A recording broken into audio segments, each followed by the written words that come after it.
father and son forced from their village, taken to a checkpoint and executed. I mean, just like that. This is the reality for so many Christians in Syria right now.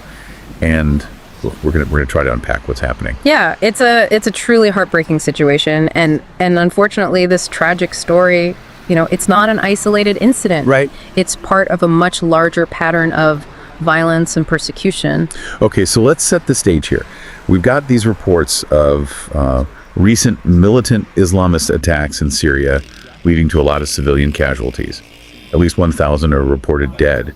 And it seems like a lot of this violence is targeting minority groups, especially Christians in the western region of the country. Right. Our source for this is John Samara, the executive director of Ananias House. Okay. His organization works directly in Syria and the surrounding region, and he's painting a really grim picture of what's happening on the ground. Yeah, and what's particularly disturbing is that it's not just random violence. We're seeing reports of Christians being specifically singled out, threatened, and driven from their homes and villages. Yeah, he mentioned these chilling accounts of Christians being told things like, your turn is coming next at these checkpoints. Right. It sends shivers down your spine just thinking about it. Yeah, absolutely. And these aren't just empty threats either. I mean, the violence is real and it's escalating. There's widespread looting and theft happening as Christians are forced to flee their homes, leaving behind, their belongings, their livelihoods, everything. So you've got this atmosphere of absolute terror for these communities. Yeah. I mean, you can just imagine what that must be like. Yeah. But I'm wondering, how did this all start? What was the catalyst for this wave of violence? Well, the initial spark seems to have been attacks by Alawi militants on security forces. Okay. And this triggered a wave of retaliatory violence. But instead of targeting just the militants, both Alawite and Christian communities were caught in the crossfire. Right. So it's a deeply concerning development, and it seems like the situation is sort of spiraling out of control. Now, you mentioned the Alawi community. They're a minority group in Syria too, right? Yeah. Yes, they are. And their situation is just as precarious as the Christians.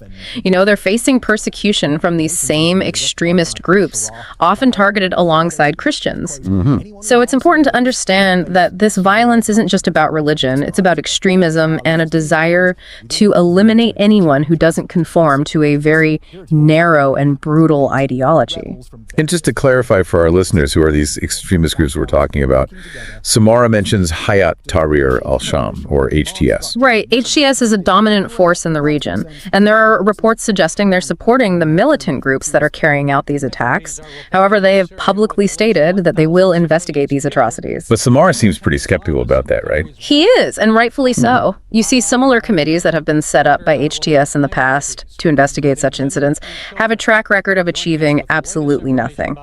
They've essentially become a way to deflect criticism and avoid accountability. So we have Christians and Alawi communities under attack, an extremist group with a history of empty promises and a whole lot of fear and uncertainty. Where does that leave the people of Syria?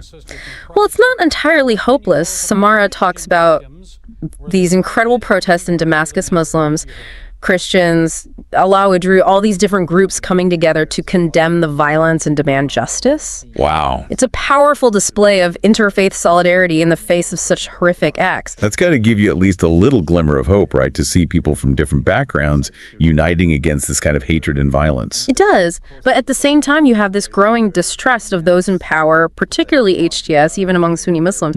There's a sense that they're not doing enough to protect civilians and that they might even be complicit in the violence. So you've got this incredibly complex and volatile situation. You've got these horrific acts of violence targeting minorities, a powerful extremist group that's potentially involved, and this growing distrust even within the majority Muslim community.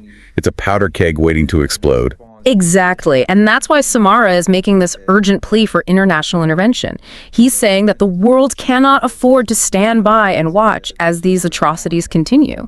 He's saying that something needs to be done, and it needs to be done now. It's a call to action, a desperate plea for help from someone who is witnessing this nightmare firsthand. Right. And he's not sugarcoating it. He's telling it like it is. No, he's not. And that's why it's so important to listen to his message to understand the gravity of the situation. Because this isn't just some far-off conflict that doesn't affect us. Exactly. This is about humanity. This is about our shared responsibility to protect the vulnerable and to stand up against injustice wherever it occurs. And it's a reminder that the choices we make, the actions we take or don't take, have consequences. Absolutely. Our silence, our inaction can be just as damaging as the violence itself.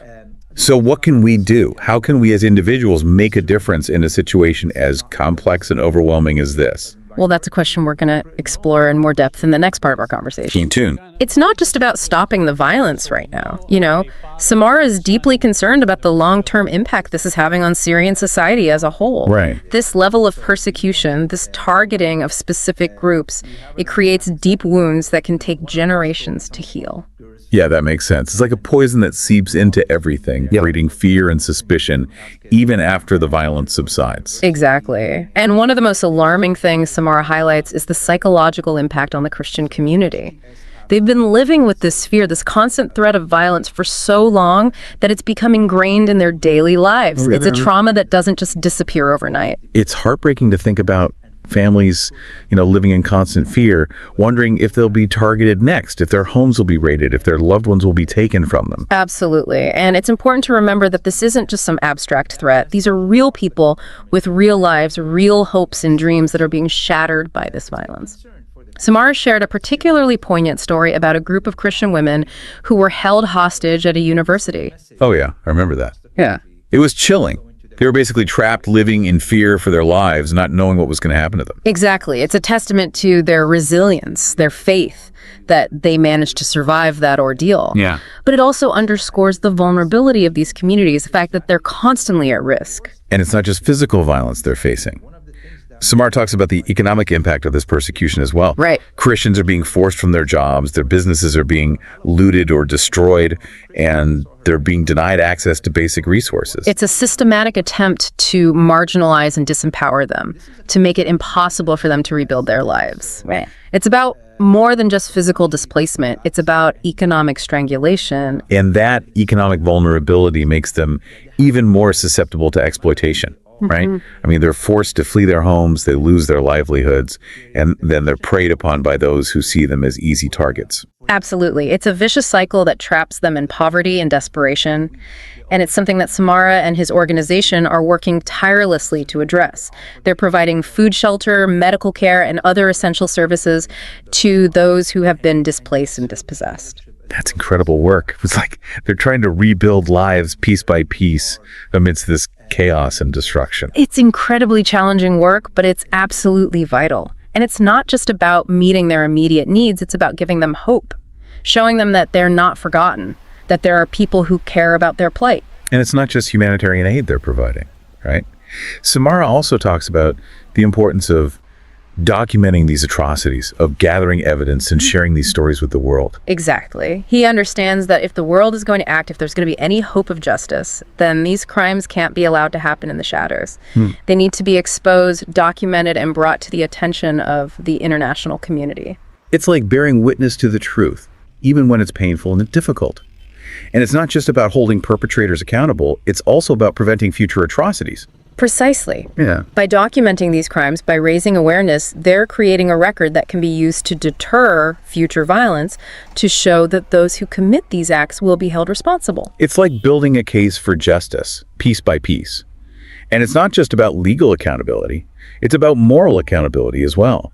It's about challenging the narratives that justify this violence, exposing the hate and bigotry that fuel it. And that's where the work of organizations like Anania's House becomes even more important.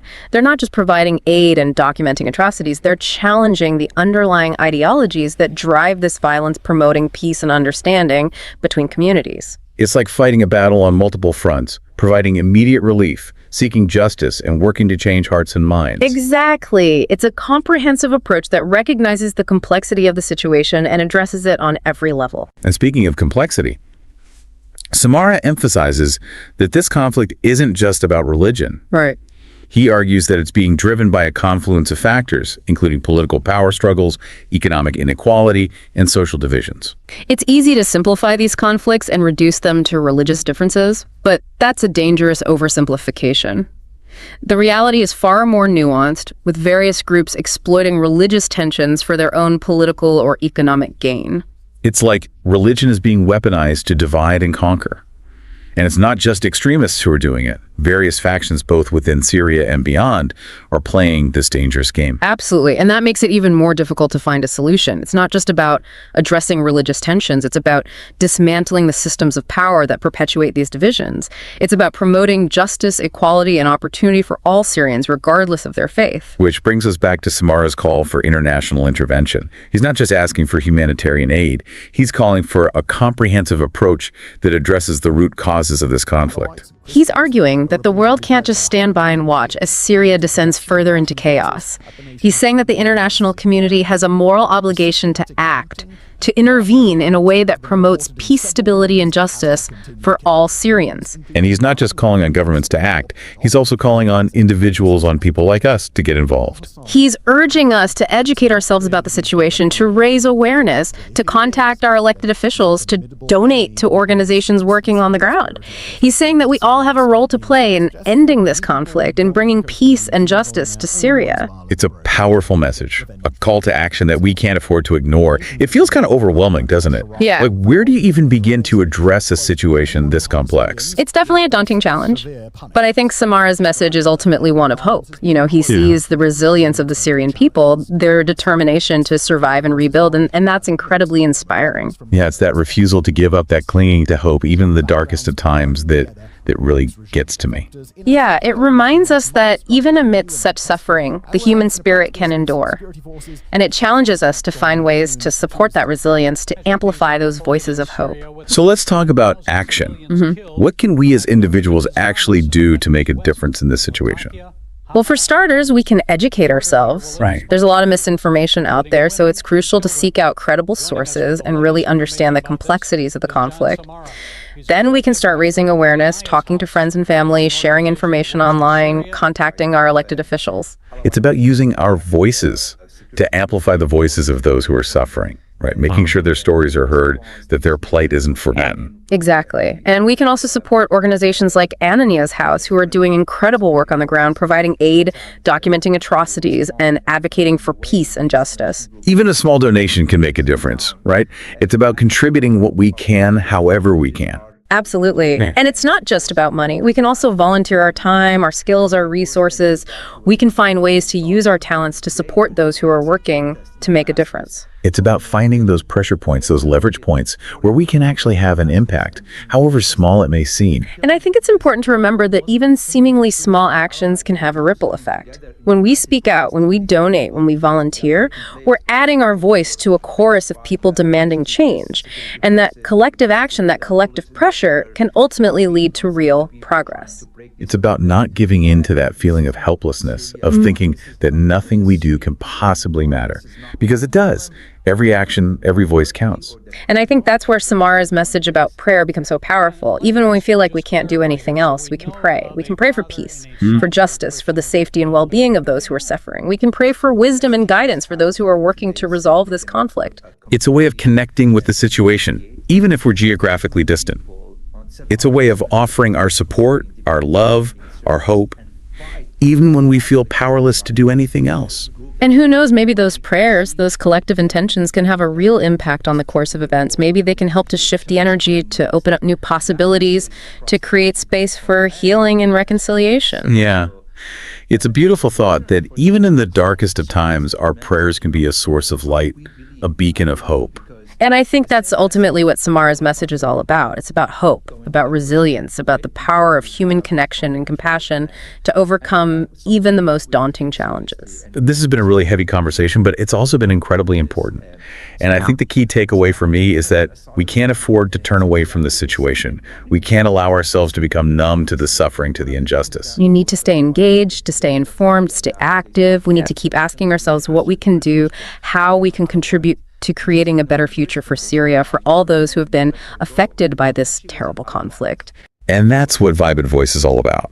It's about shining a light on these difficult issues, about fostering dialogue, about empowering listeners to become agents of change. So we encourage you to continue this conversation. Share your thoughts, your questions, your reactions in the comments below. Let's keep learning, keep discussing, and keep working together to create a more just and compassionate world. Don't forget to like and subscribe to stay connected. We have so much more to explore together. And as we move forward, let's carry with us the spirit of resilience, of hope, of unwavering commitment to seeking truth and being just. Even in the face of overwhelming darkness, remember, there's always light to be found, and we can choose to be a part of that light.